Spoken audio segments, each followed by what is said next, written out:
Hello everyone, today this video is on demand video. बच्चों के comment थे कि मैम एटॉमिसिटी एक्सप्लेन कर दीजिए। ठीक है, तो आज मैंने क्या टॉपिक लिया, एटॉमिसिटी लिया है। अगर किसी भी बच्चों को कोई भी कॉन्सेप्ट में डाउट है या कुछ भी है तो मुझे कमेंट करके बता सकता है। Okay, now let's start the class. What is atomicity? Atomicity होता क्या है? क्या होता है atomicity? Atomicity is defined as the total number of atom present in a molecule. क्या है? Total number of atom present in a molecule. It can simply explain the number of atom present in one molecule. एक molecule के अंदर कितने atom present है उसे हम क्या कहते हैं? एटॉमिसिटी कहते हैं। ओके, समझ में आ गया? क्या डेफिनेशन है? Total number of atom present in one molecule. एक मॉलिक्यूल के अंदर कितने नंबर ऑफ एटम प्रेजेंट है उसे हम कहेंगे एटॉमिसिटी। एटॉमिसिटी का फॉर्मूला क्या होता है? Formula of atomicity, it can be determine as the ratio. Ratio होता है, ये किसका रेशियो होता है? मॉलिक्यूलर मास का और एटॉमिक मास का। किसका रेशियो ये होता है? जो एटॉमिसिटी फाइंड करने का, मॉलिक्यूलर मास का और एटॉमिक मास का होता है। ठीक है, आपको पता है एटॉमिक मास कैसे फाइंड करा जाता है? कैसे फाइंड करा जाता है atomic mass? Sum of proton, neutron और इलेक्ट्रॉन। इलेक्ट्रॉन इन तीनों का सम होता है, उससे क्या होता है? हमारा एटॉमिक मास आता है। मॉलिक्यूलर मास कैसे आता है? कोई भी हमारे पास मॉलिक्यूल है, हमने लिया क्लोरीन लिया। क्लोरीन में कितने एलिमेंट्स है? 2 एलिमेंट्स है। जो 2 एलिमेंट्स है वो 2 किससे मल्टीप्लाई होगा? एटॉमिक मास ऑफ क्लोरीन से होगा। तो हमारा क्या आ जाएगा? मॉलिक्यूलर मास आ जाएगा। एटॉमिसिटी ऑफ एलिमेंट, किसी भी एलिमेंट का हम एटॉमिसिटी निकाल सकते हैं। कैसे निकाल सकते हैं? मॉलिक्यूलर मास अपॉन में atomic mass. Let's take an example. Example हम लेते हैं ऑक्सीजन का। ऑक्सीजन किस में प्रेजेंट होता है? O2। तो ऑक्सीजन का एटॉमिक मास क्या है? एटॉमिक मास ऑफ ऑक्सीजन कितना है? 16। तो मॉलिक्यूलर मास कितना होगा? Molecular mass of oxygen is, कितने ऑक्सीजन के एटम है? 2 हैं, तो 2 मल्टीप्लाई कितना हो जाएगा? 16 से, एटॉमिक मास से करेंगे तो कितना हो गया? 32। 32 हमारा क्या है? Molecular mass. और एटॉमिक मास कितना ऑक्सीजन का? 16। अब ये वैल्यू इस फॉर्मूले में पुट करो। मॉलिक्यूलर मास कितना है? 32 और एटॉमिक मास ऑफ ऑक्सीजन कितना है? 60। इसे सिंप्लीफाई करो, कितना आ गया? 2। तो जो ऑक्सीजन एटम है उसकी एटॉमिसिटी कितनी है? 2 है। ये कौन सा एलिमेंट है? डाई एटॉमिक है। Now let's come here. On the basis of atomicity, atomicity of molecule, molecule can be classify. जो एटॉमिसिटी है एलिमेंट्स की, उससे हम मॉलिक्यूल को क्लासीफाई कर सकते हैं। कैसे क्लासीफाई कर सकते हैं? Monoatomic, diatomic, triatomic, polyatomic. जो एटॉमिसिटी है उससे हम मॉलिक्यूल को कैसे क्लासीफाई कर सकते हैं? किस फॉर्म में? Monoatomic first. मोनो मतलब 1 होता है, तो उसके अंदर एक एटम प्रेजेंट होगा। ठीक है। डायटॉमिक में, डाई मतलब 2 एटम प्रेजेंट होंगे। ट्राई मतलब 3 एटम प्रेजेंट होंगे उस मॉलिक्यूल में। और पॉली मतलब 3 या 3 से ज़्यादा एलिमेंट होंगे। ठीक है, उससे हम एटॉमिसिटी एक्सप्लेन कर सकते हैं मॉलिक्यूल की।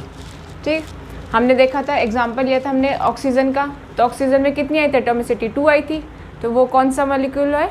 डायटॉमिक मॉलिक्यूल में क्लासीफाई होगा। ठीक है, अब पहले हम पढ़ते हैं मोनोटॉमिक। मोनोटॉमिक क्या होता है? It compose of 1 atom.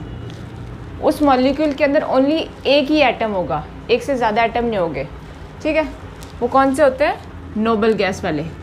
Noble gas आपने देखी होगी, पीरियोडिक टेबल देखा होगा। उसमें जो ये हमारे पास पीरियोडिक टेबल है,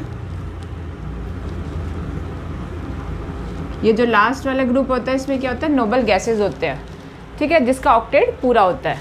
तो इसमें कौन सा है? हीलियम, नियॉन होता है, आर्गन होता है, क्रिप्टॉन होता है। बाकी जो सारी गैसेस हैं वो सारे मोनोटॉमिक। इसके अंदर ओनली एक ही एटम रहता है। ठीक है, मोनो मतलब 1 एटम। अब second one is diatomic. Di मतलब 2 atom. It compose of 2 atom. उस मॉलिक्यूल के अंदर 2 एटम ही प्रेजेंट होंगे। कौन से होंगे? हाइड्रोजन, नाइट्रोजन, ऑक्सीजन, क्लोरीन, ये सारे देख लिया हमने। ऑक्सीजन का फॉर्मूला देखा था हमने, तो इसकी एटॉमिसिटी कितनी आई थी, 2 आई थी, तो ये डायटोमिक हो गया। हेलोजेंस जो होते हैं वो क्या फॉर्म करते हैं, डायटोमिक फॉर्म करते हैं। Next one is ट्राइएटोमिक।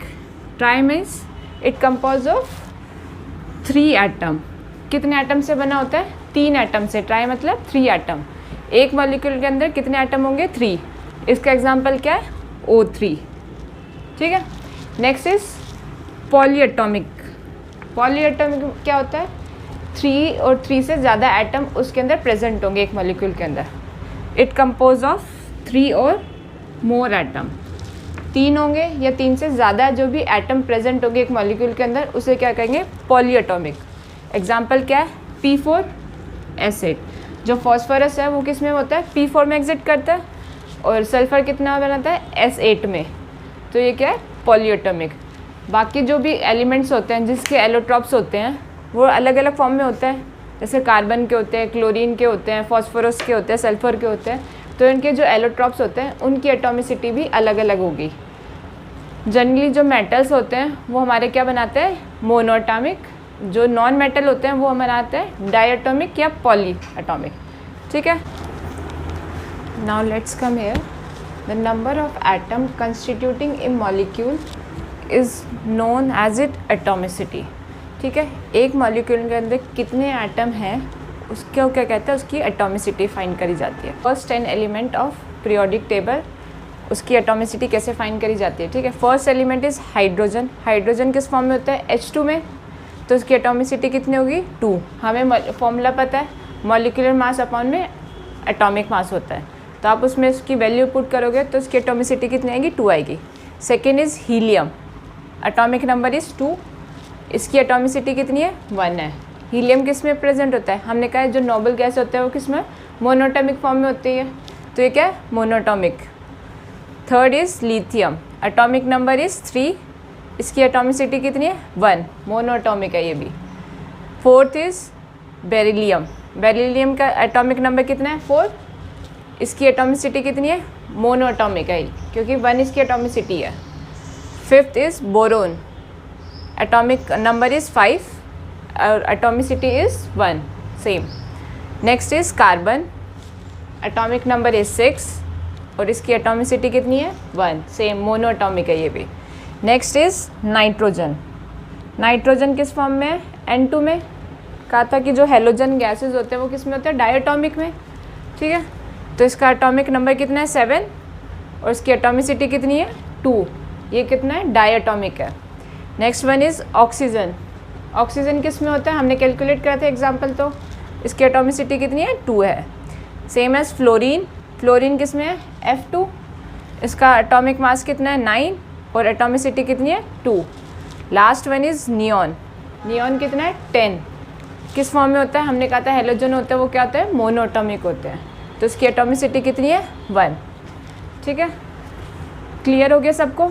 आगे के जो एलिमेंट्स है उस कैसे फाइंड कर सकते हैं। ऊपर क्या होगा, एटॉमिसिटी का फॉर्मूला क्या होता है, मॉलिक्यूलर मास अपॉन में एटॉमिक मास। इस फॉर्मूले से सारे जो भी एलिमेंट्स है उसकी हमें एटॉमिसिटी पता चल जाएगी। ये तो हमारी लोअर क्लास के। जो हायर क्लास होते हैं उसमें हम पढ़ते हैं एटॉमिसिटी कैसे फाइंड करी जाती है। 3 टाइप के होते हैं, एक एरोमेटिक होते हैं, नॉन एरोमेटिक होते हैं और एक एंटी एरोमेटिक होते हैं। जो एरोमेटिक कंपाउंड होते हैं वो एक साइक्लिक रिंग फॉर्म करते हैं। कैसी फॉर्म करते हैं, साइक्लिक लेन। ये एक रिंग है, इसको क्या कहते हैं, बेंजीन। ठीक है। इसमें फॉर्मूला क्या होता है, एक तो ये प्लेनर होनी चाहिए, 4n+2 वाला फॉर्मूला, हक्कल रूल्स होता है, ये फॉलो करना चाहिए। ये जो भी होता है ये कंपाउंड की स्टेबिलिटी को बढ़ाता है। ठीक है। ये जो एरोमेटिसिटी होती है एक प्रॉपर्टी होती है, जो ऑर्गेनिक कंपाउंड होते हैं उनकी स्टेबिलिटी को इंक्रीज़ करा जाता है। ये हम हायर क्लासेस में पढ़ते हैं। ओके। अगर किसी को भी अभी कोई डाउट हो तो वो मुझे कमेंट करके बता सकता है।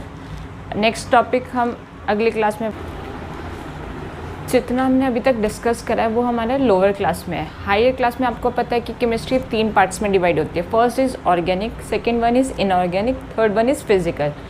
जो ऑर्गेनिक होते हैं उसमें साइक्लिक कंपाउंड होते हैं, जैसे आपने बेंजीन पढ़ा होगा, नेफ्थलीन पढ़ा होगा, ये एक रिंग टाइप में स्ट्रक्चर्स बनाते हैं।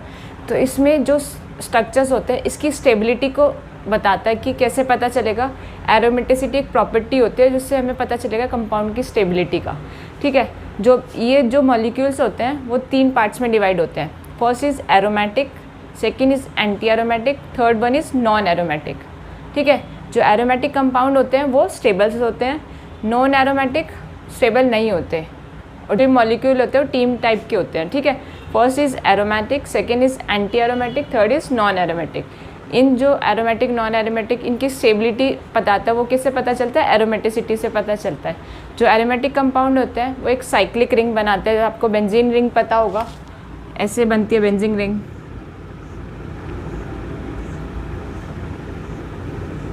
ठीक है, क्या है? जो एरोमेटिक कंपाउंड होते हैं वो साइक्लिक होते हैं, मतलब एक रिंग शेप में बनते हैं, प्लेनर में होने चाहिए एक तो, और वो हक्कल रूल्स फॉलो करने चाहिए। 4n+2 पाई। ठीक है, ये इसकी प्रॉपर्टीज़ होती है एरोमेटिक की। ठीक, ये जो बाकी जो हमने लास्ट में पॉइंट डिस्कस करा है ये हायर क्लास के लिए होते हैं। ओके, अगर किसी को भी कोई डाउट हो, कोई कॉन्सेप्ट समझ में ना आया तो मुझे कमेंट करके ज़रूर बताएं। Okay, bye bye.